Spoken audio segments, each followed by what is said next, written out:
ஆண்டவரே, உம்மை நாங்கள் சோத்தரிக்கிறோம். நீர் பேசுவீராக. கர்த்தாவே, நீர் பேசுவீராக. ஆண்டவரே, எங்களை சரி பண்ணுவீராக, எங்களை சீர் பண்ணுவீராக, எங்களை உயிர்ப்பிப்பீராக.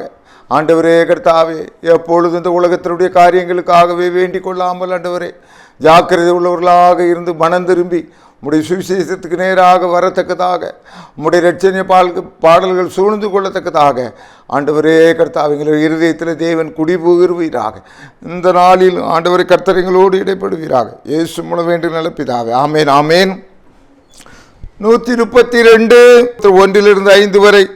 அவன் கர்த்தருக்கு ஒரு இடத்தையும் யாக்கோபின் வல்லவருக்கு ஒரு வாசஸ்தலை காண மட்டும் என் வீடாகிய கூடாரத்தில் பிரவேசிப்பதும் இல்லை, என் படுக்கையாக கட்டில் மேல் ஏறுவதும் இல்லை, என் கண்களுக்கு நித்திரையும் என் மேல் உருக்கத்தை விடுவதும் என்று கர்த்தருக்கு ஆணையிட்டு யாக்கோபின் வல்லவருக்கு பொருத்தனை பண்ணினான். ஜல்லிக்கட்டு.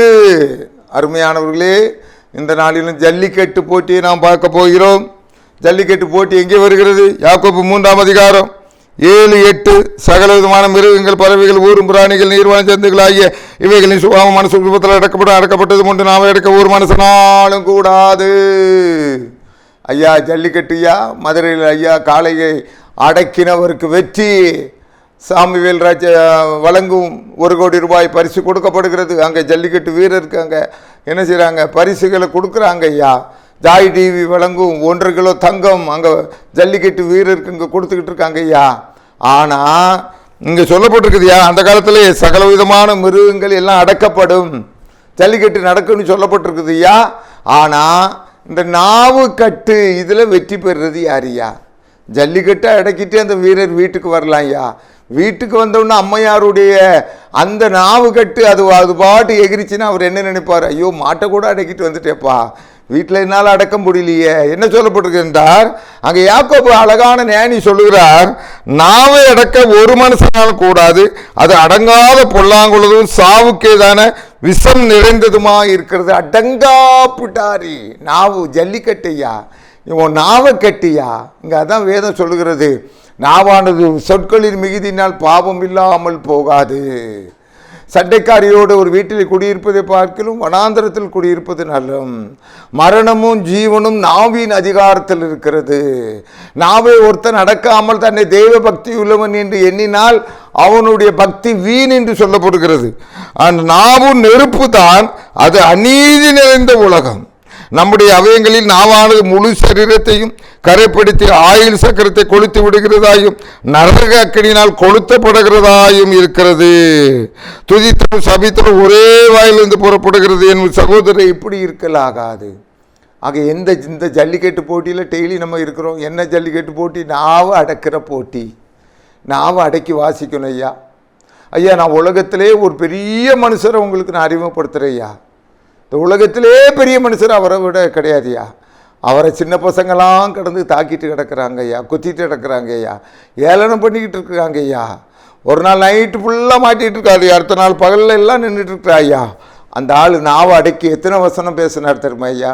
7 வசனம் தான் ஐயா பேசினார். சிலுவையில் இயேசு 7 வார்த்தை பேசினார். 7000 கோடி வருஷம் இருந்தாலும் அந்த 7 வார்த்தையை தியானம் பண்ணி முடிக்கவே முடியாதுயா. நாவை அடக்குனாரியா. பிளாத்து சொல்கிறாரு, அந்த மனுஷன் இவர் எவ்வளவோ உன்னை பற்றி பேசுகிறாங்களே, நீ ஒரு வார்த்தையும் சொல்லலையா? பிளாத்து அப்படியே அசந்து போயிட்டான். இப்படி ஒரு ஆளா? நாவை எந்த அளவுக்கு அடக்குறாரு, ஒரு வார்த்தையும் சொல்லவே இல்லையா. அவர் ஒரு வார்த்தை சொன்னால் எல்லாரும் சட்னி, அவ்வளோதான் அவுட்டு. ஆனால் 7 வார்த்தையை கரெக்டாக பேசினாரியா. அந்த 7 வார்த்தையில் எவ்வளவு அடக்கம் இருக்கின்றது, எவ்வளவு ஞானம் இருந்தது, எவ்வளவு செய்தி இருக்கிறது என இருந்து கொண்டே இருக்கிறது. ஆக ஜல்லிக்கட்டு போட்டியை விட இன்றைக்கு ஆவியானவர் உங்களுக்கும் எனக்கும் என்ன சொல்லுகிறார் என்றால், இந்த நாவை அடக்கிற போட்டியில தான் நீங்கள் வெற்றி பெறணும். நாவை அடக்க ஒரு மனுஷனாலும் கூடாதுன்னு சொல்லப்பட்டிருக்கு. ஒருவேளை யாக்கோபு கூட கொஞ்சம் அதிகமாக பேசியிருப்பார் என்பது தெரியல. அதனால தான் அவரே சொல்கிறார், நாவை அடக்க ஒரு மனுஷனாலும் கூடாது. ஆக கர்த்தருக்கு பிரியமானவர்களே, இன்னொன்று சொல்கிறாரு, துதித்தலும் சபித்தலும் ஒரே வாயிலிருந்து தான் வருகிறது. ஒரு தெருவில் பார்க்கும்போது அந்த ஆளுக்கு காணாதுமா, அடுத்த தெருவில் அங்கே அடுத்த ஆளை பார்க்கும்போது இப்போ தாண்டா அவனை பார்த்தேன், ஐயா அவனெல்லாம் ஒரு மனுஷனா, அதே வாய் தாயா பேசுவோம். துதித்தலும் சபித்தலும் ஒரே வாயிலிருந்து வருகிறது. ஆக கர்த்தருக்கு பிரியமானவர்களே, இந்த நாவை அடக்கிய ஆள இன்றைக்கு ஆவியானவர் என்ன சொல்லுகிறார் என்றால், நாம் நம்முடைய நாவை அடக்காமல் தேவனுக்கு பிரியமாக இருக்கவே முடியாது என்று சொல்லப்பட்டிருக்கிறது.